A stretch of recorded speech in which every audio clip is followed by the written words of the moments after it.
이렇게 정말 어찌 이야기하면 뭐 백지장 하나 차이라고 여길 수도 있겠으나 좀 더 깊이 들어가서 말씀을 묵상해 보면 분명히 다르다라는 것을 우리는 알 수 있다라고 지난 저가 말씀을 전하는 시간에 제가 이야기를 했었습니다.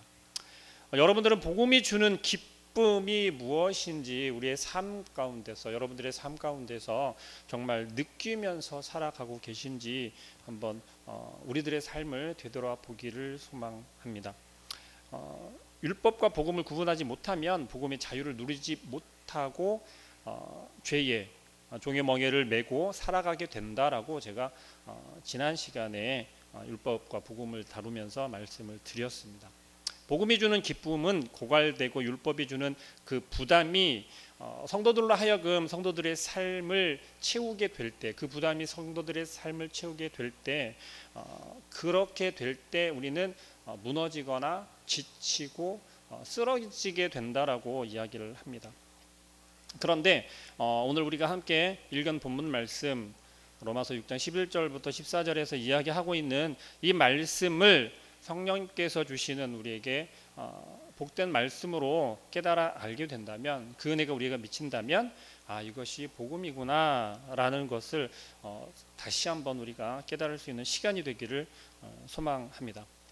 죄에 대해서 죽은 자, 죄에 대해서 죽은 신자가 다시 말하면 전제하는 것이 죄에 대해서 죽은 저와 여러분들이 원초적인 질문으로 시작해보면 왜 죄를 지을까라는 질문입니다. 여러분들 구원받았고 나는 나의 죄에 대해서, 나의 원죄에 대해서 예수 그리스도 통해서 이제 해결이 되었는데 왜 우리는 여전히 우리의 삶 속에서 죄를 지으면서 살아가냐라는 것이죠. 이것이 지난번에 저가 함께 나누었던 율법과 복음에 대한 오해, 그 속에서 우리가 죄를 짓고 살아가는 모습을 바라본 거였습니다. 이렇게 로마서 6장 11절 말씀에 분명히 그렇게 이야기하죠. 이와 같이 너희도 너희 자신을 죄에 대하여는 죽은 자요 라면서 이야기를 합니다. 그리고 그리스도의 안에서 하나님께 대하여는 살아있는 자로 여길지어다라고 이야기를 하는 것이죠.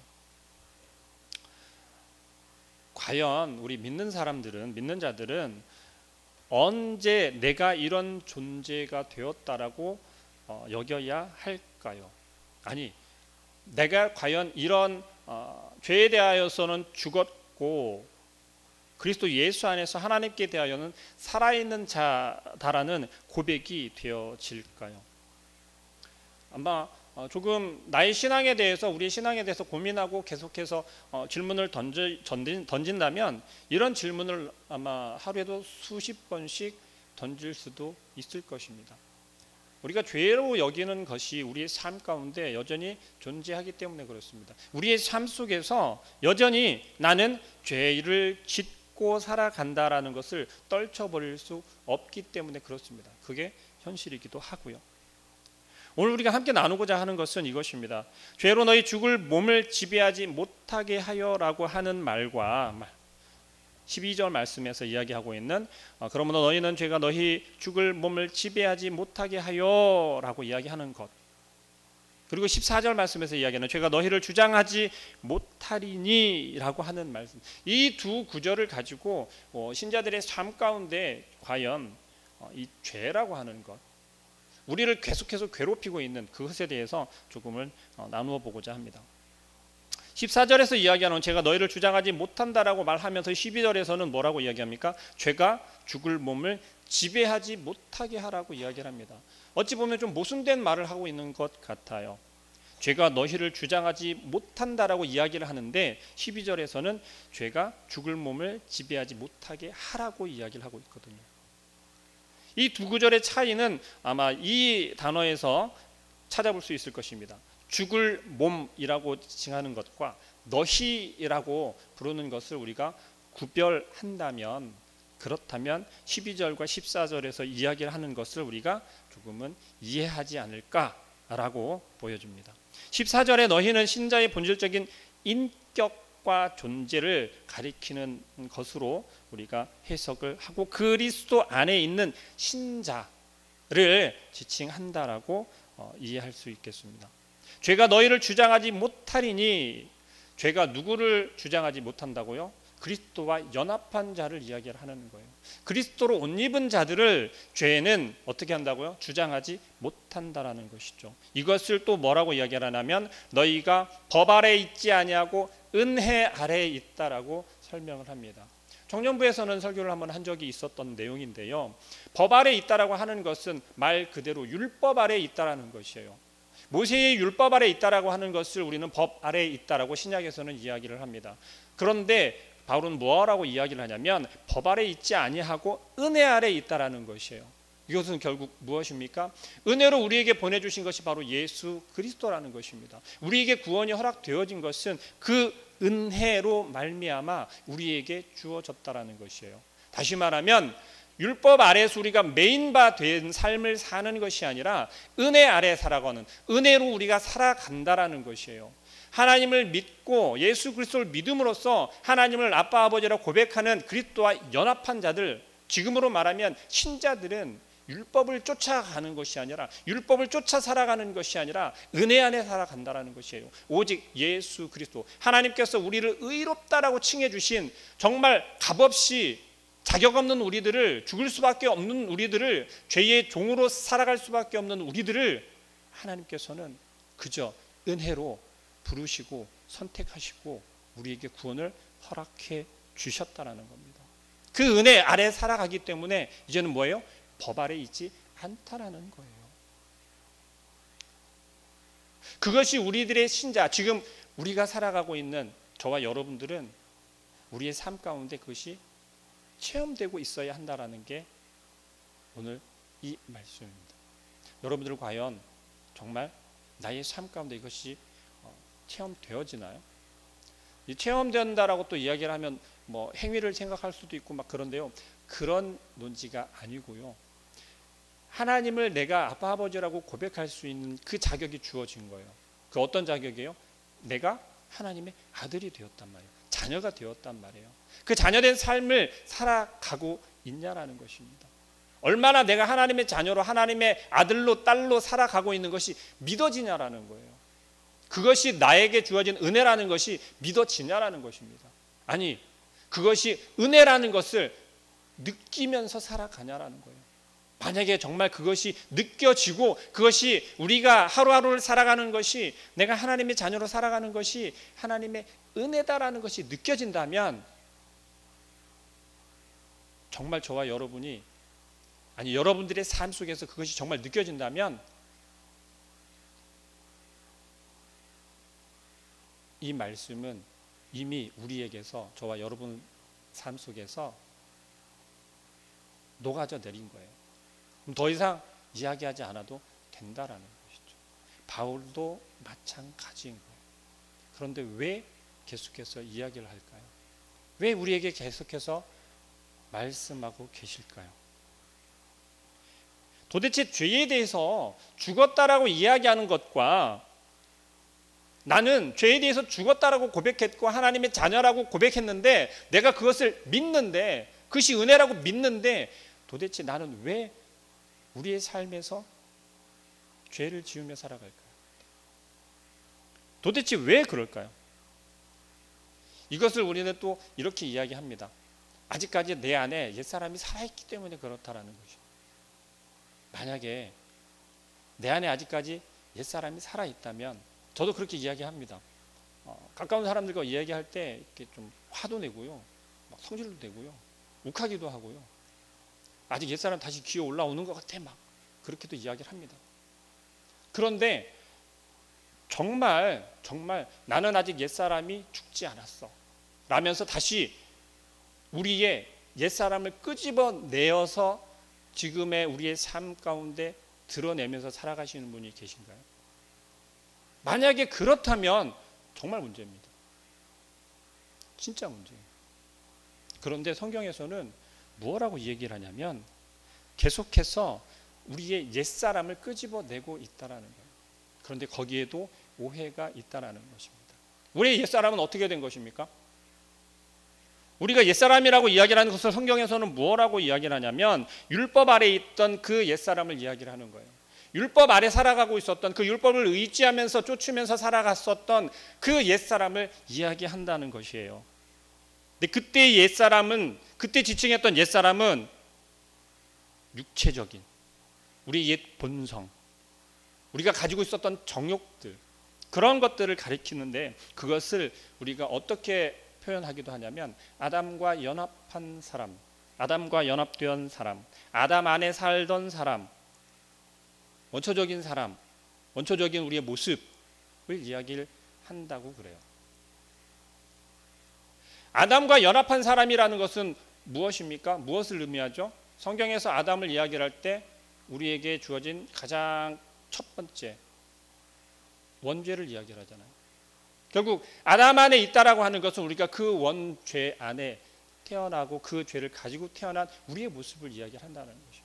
그 옛사람을 우리는 어떻게 한다고요? 벗어버려야 돼요. 근데 언제 벗어버립니까? 우리 잘 알고 있잖아요. 언제 벗어버렸어요?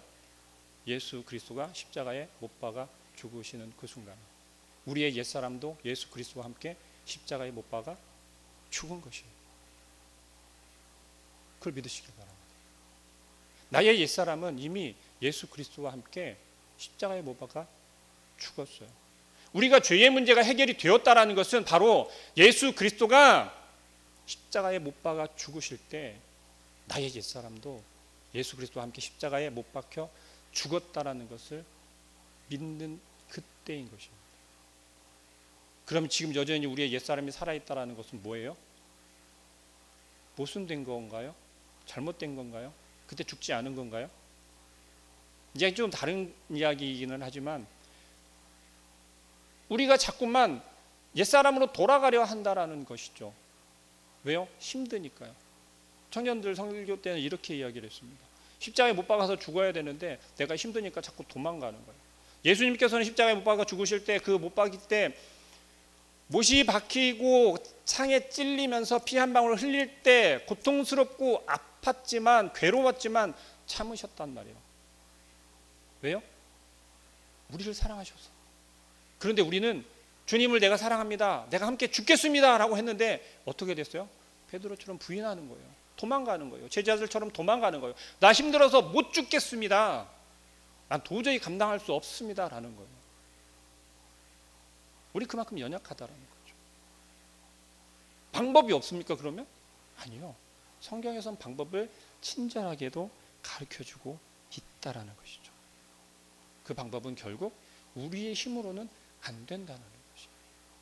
우리의 힘으로는 될 수 없고, 우리의 힘으로 만약에 그것이 이루어진다면 예수 그리스도가 이 땅에 오실 필요가 없다는 거죠. 하나님께서 우리를 위해서 희생하실 필요가 없다라는 거예요.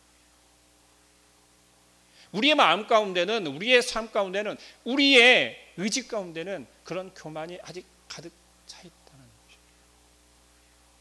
옛사람이 죽지 못했다라는 것, 그것은요, 냉정하게 이야기하면 아직 예수 그리스도를 믿지 못한다는 것, 하나님을 믿지 못한다는 것입니다. 그렇다면 나는 예수 그리스도를 믿는데, 난 정말 믿는데 내가 왜 자꾸 죄를 짓냐는 거예요. 왜 우리가 자꾸 계속해서 죄 가운데 살아가고 있냐라는 것입니다. 그것은 다른 것이 아닙니다. 우리가 고백한, 우리가 나는 예수 그리스도를 믿습니다, 하나님께서 나를 얼마나 사랑하시는지 내가 믿습니다, 그런데 정말 내 삶 가운데서 나에게 닥쳐온 나의 환경이, 나의 삶이 너무너무 힘들고 내가 감당하기 어렵습니다, 자꾸만 나를 궁지로 내몹니다. 여전히 예전의 것을 생각하게 되고 죄를 따라가려는 우리의 모습이 나타난다는 것이죠.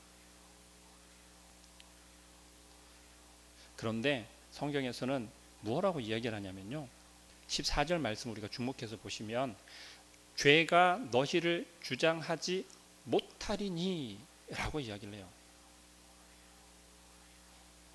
죄가 너희를 주장하지 못하리니.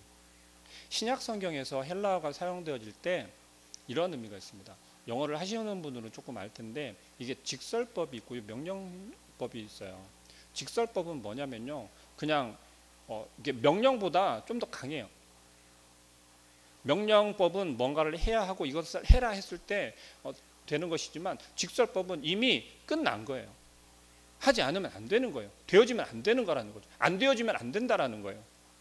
지금 14절에서 죄가 너희를 주장하지 못하리니라고 사용되어진 헬라어의 문법이 그렇게 되어져 있어요. 직설법으로 사용되어졌어요. 다시 말하면 죄가 하나님의 자녀가 된 너희들은 그리스도와 연합한 너희들은 너희의 모습이 저와 여러분의 삶 가운데 모습이 환경이 어렵고 힘들고 지치고 정말 내심으로는 버거워서 감당하지 못할 때 넘어져서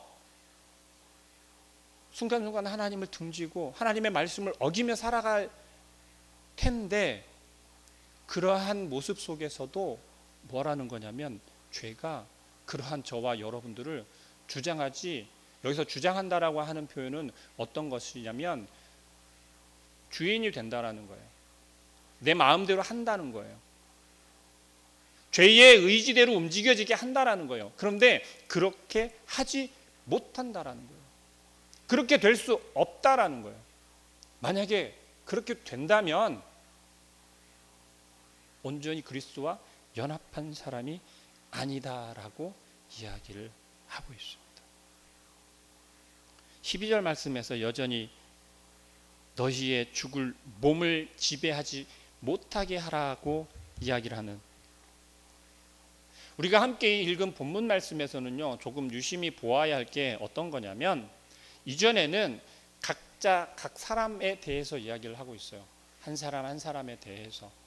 그런데 11절과 14절 말씀에서 11절부터 14절 말씀에서 되어지는 것은 무엇을 좀 더 깊이 이야기를 하고 있냐면 우리의 몸에 대한 이야기를 하고 있어요. 육체에 대한 이야기를 하고 있다는 거예요.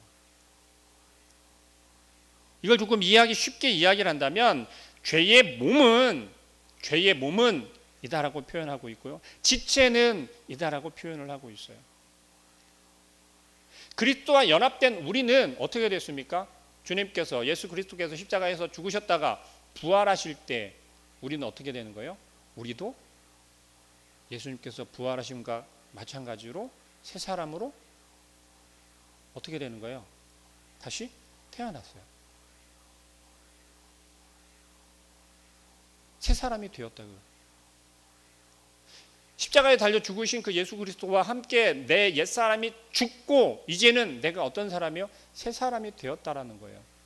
자, 다시 태어난다라는 것은 우리가 새로 부활한다라는 것은 우리가 어느 때에만 이루어진다고 알고 계시죠? 심판 때, 마지막 심판 때, 그죠? 그런데 우리가 오해하는 게 뭐냐면 마지막 최후 심판 때 하나님께서 이 땅에 오셔서 그리스도가 심판주로 오셔서 심판하는 그때에 우리가 어떻게 한다고 했어요? 모든 죽었던 자도 살아있는 자도 다 부활체로 부활해서 어떻게 한다고 심판을 받는다고 그렇게 알고 있잖아요. 여기에서 이야기하는 새 사람이 되었다라고 하는 것은요 그때를 이야기하는 게 아니에요. 그리스도와 연합한 새 사람을 의미하는 거예요.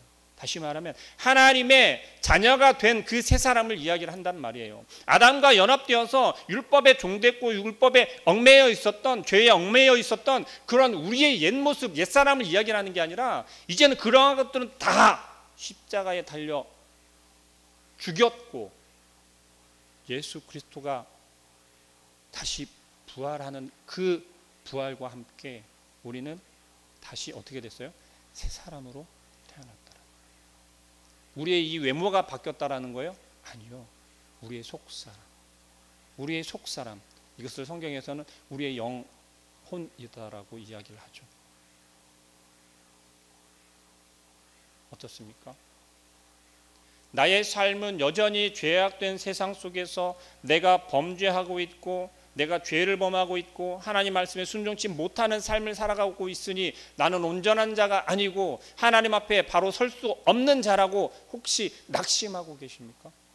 아니면 내가 정말 예수님을 잘 믿고 싶은데 하나님을 잘 믿고 싶은데 도대체 내 삶이 내 환경이 허락해 주질 않아.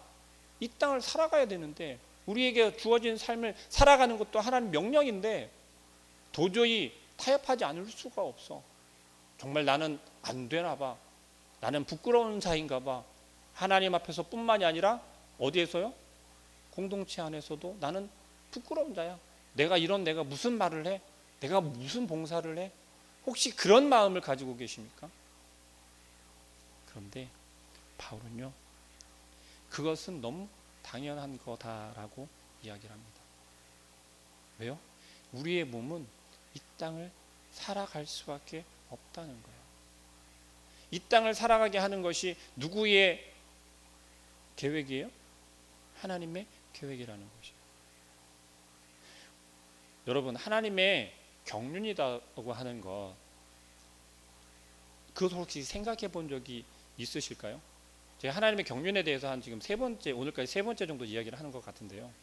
하나님의 경륜이라는 것이 우리는 도저히 생각하고 이해할 수 없는 거라는 것을 인정해야만 된다는 것이죠. 하나님의 경륜이라는 것은 이미 창조 때부터 마지막 최후의 심판 때까지 이미 하나님의 경륜이라는 것은 그 가운데 다 모든 것이 들어가 있는데, 우리는 그것을 어떻게 자꾸 판단하고 여기냐면, 그것이 하나님께서 이렇게도 바꿔주실 수 있고 우리의 의지대로 이렇게 움직여 주실 수도 있고 그 가운데 하나님의 선하심을 우리에게 나타내 주실 수도 있다라고 자꾸 우리의 방향대로 끌고 간다는 거예요. 그러면서 그것은 하나님의 경륜이다라고 혹 이야기를 하는 사람들도 있다라는 것이죠. 그러나 그렇지가 않다라는 것입니다. 우리의 영혼은 이미 구속되었어요. 그런데 우리가 지금 어디를 살아가고 있습니까? 죄악된 세상을 살아간다라고 이야기를 하잖아요. 찬양 가운데도 그런 찬양이 있죠. 죄악된 세상을 방황하다가 어떻게 된다고요? 쓰러지고 넘어지고 상처 입는단 말이에요. 마음 다친단 말이에요. 그런데 어떻게 한다는 거예요? 그렇지만 죽을 수밖에 없는 우리들을 구해 주시기 위해서, 생명을 주시기 위해서. 그런 분들 있을지도 몰라요. 아, 머리 아파, 머리 아파. 그냥 좀 편하게 좀 쉽게 해주면 안 되나? 왜 하나님 그렇게 복잡하게? 왜 그러실까요? 하나님께서 우리에게 요구하시는 것이 때로는 크게 여겨질 수도 있다는 것입니다. 그러나 크게 여겨진다라고 하는 것은 그만큼 하나님께서 그 사람을 더욱더 크게 또 더 어떻게 하나님 가까이 나오게 하기 위한 방법이라는 것을 우리가 인정하시길 바랍니다. 여전히 이야기를 하는 것은 그것입니다. 12절 말씀에 그러므로 너희는 죄가 너희 죽을 몸을 지배하지 못하게 하여. 어떤 몸이라고 이야기를 합니까? 죽을 몸이라고 이야기를 합니다. 죽을 몸. 여기에서 죽을 몸이라고 지칭하는 것은 제가 방금 전에 설명한 것처럼 이 땅을 살아가고 있는 우리의 모습을 이야기를 하는 거예요. 우리의 속사람을 이야기를 하는 것이 아니라. 그런데 우리의 죽을 몸을 어떻게 하라고요? 지배하지 못하게 하여 몸의 사욕에 순종하지 말고 라고 명령하고 있습니다. 저와 여러분이 이 땅을 살아가면서 우리의 속사람은 이미 구원받아서 우리의 영혼은 정말 주님만 찾고 있고 하나님만 바라보고 있고, 그렇지만 우리의 삶 가운데 우리가 행하고 있는 우리의 모습 속에서는 어때요? 솔직히 스스로 생각해도 좀 모순된 삶을 살고 있지 않습니까? 당연히 욕을 하는 건 나쁜 거야 그러면서도 욱하면 어떻게 해요? 욕이 튀어나오잖아요. 미워하면 안 된다라고 하면서도 사랑해야 한다라고 이야기를 하면서도 우리의 환경 속에서는 어떻습니까? 저놈 새끼 막 하면서 막 욕도 하고 미워하고 가까이 오지도 못하게 하고, 혹은 그런 사람이 있으면 피해 가기도 하잖아요. 모순된 거 아닌가요? 사랑 이야기하면서 주님의 사랑으로 이야기를 하면서 어떻습니까? 우리의 마음 가운데서는 그래도 나는 이해할 수 없어 라면서 정죄하고 선을 긋는 우리의 모습을 바라보지 않습니까? 그건 모순됐잖아. 난 구원받았다라고 했는데, 그리스도와 연합한 자라고 이야기했는데, 고백했는데, 그렇게 믿고 있는데, 그게 은혜라고 이야기를 했는데 잘못됐잖아요. 그럼 어떻게 된 거예요? 그럼 은혜 못 받은 사람인가요? 구원받지 못한 사람인가요? 그렇지가 않다라는 거예요. 우리가 이 땅을 살아가는 동안은, 이 썩어질 몸을 가지고 이 땅을 살아가는 동안은 끊임없이 싸워야 한다라는 거예요. 그것이 신자들의 영적 싸움이 되어야 한다라는 것입니다. 공동체 안에서 너의 목소리가 내 목소리가 크니 작니 그런 것이 아니라, 너가 잘했니 못했니 그것이 아니라, 내가 내 스스로가 우리에게 허락된 삶을 살아갈 때 얼마나 치열한 영적 싸움을, 전쟁을 치르느냐를, 그것이 하나님 보시기에 하나님의 그 영광을 나타내는 삶이 될 것이고, 하나님께서 인정하는 그러한 우리의 삶이 될 줄로 믿습니다. 죄라는 것은요, 우리에게 있다 없다? 없다. 그러나 우리의 삶 가운데 있다 없다? 있다. 그것을 분명하게 구분하셨으면 좋겠습니다. 여러분들께서 만약에 율법의 행위와 상관없이 믿음으로 말미암아 죄인을 의롭다라고 하신 그 하나님의 그 은혜의 복음을 분명하게 깨닫는다면, 그리고 그것을 믿었다면, 저와 여러분들은 더 이상 이 세상의 방법, 끊임없이 죄는 우리를 넘어뜨리려 하고 약하게 하고 흔들 거거든요. 그러나 거기에 넘어지지 않고 끝까지 버텨내어서 우리의 마음 가운데 우리의 믿음이, 우리의 구원이 의심되게 하는 그러한 것들을 뿌리칠 수 있을 줄로 믿습니다. 기억하십시오. 죄는 어떠한 죄라고 할지라도 그리스도와 연합한 새 사람의 구원에는 그 어떤 영향도 줄 수 없다라는 것. 어디에 있다? 그것을 이겨내야 하고, 우리를 넘어뜨리려 유혹하고 계속해서 공격해올 때 우리는 그것을 막아내야 한다는 것. 계속 쳐내야 한다는 것입니다. 이 말씀만 읽고 말씀을 맺도록 하겠습니다. 로마서 8장 35절부터 39절 말씀에 이렇게 이야기합니다. 제가 읽어드릴게요. 누가 우리를 그리스도의 사랑에서 끊으리요? 환난이나 곤고나 박해나 기근이나 적신이나 위험이나 칼이랴. 기록된 바 우리가 종일 주를 위하여 죽임을 당하게 되며 도살당할 양 같이 여김을 받았나이다 함과 같으니라. 그러나 이 모든 일에 우리를 사랑하시는 이로 말미암아 우리가 넉넉히 이기느니라. 내가 확신하노니 사망이나 생명이나 천사들이나 권세자들이나 현재 일어나 장래일이나 능력이나 높음이나 깊음이나 다른 어떤 피조물이라도 우리를 우리 주 그리스도 예수 안에 있는 하나님의 사랑에서 끊을 수 없으리라. 아멘. 기도하겠습니다.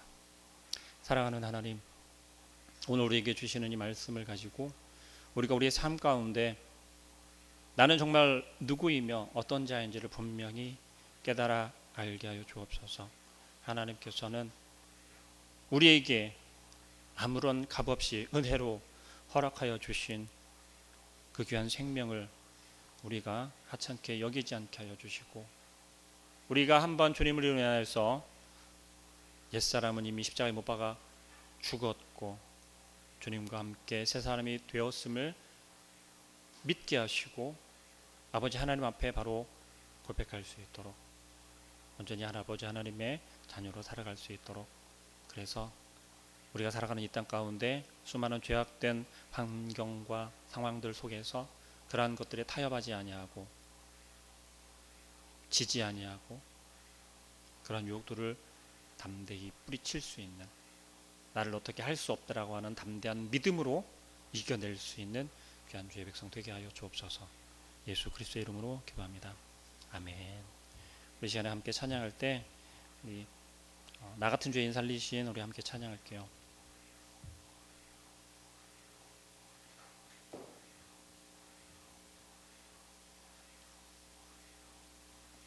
찬송가 405장 나 같은 죄인 살리신.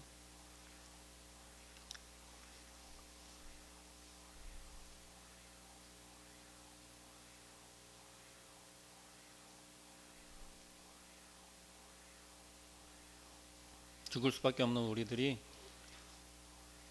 그저 하나님의 아무런 값없는 그 은혜로 우리에게 새 생명이 주어졌고,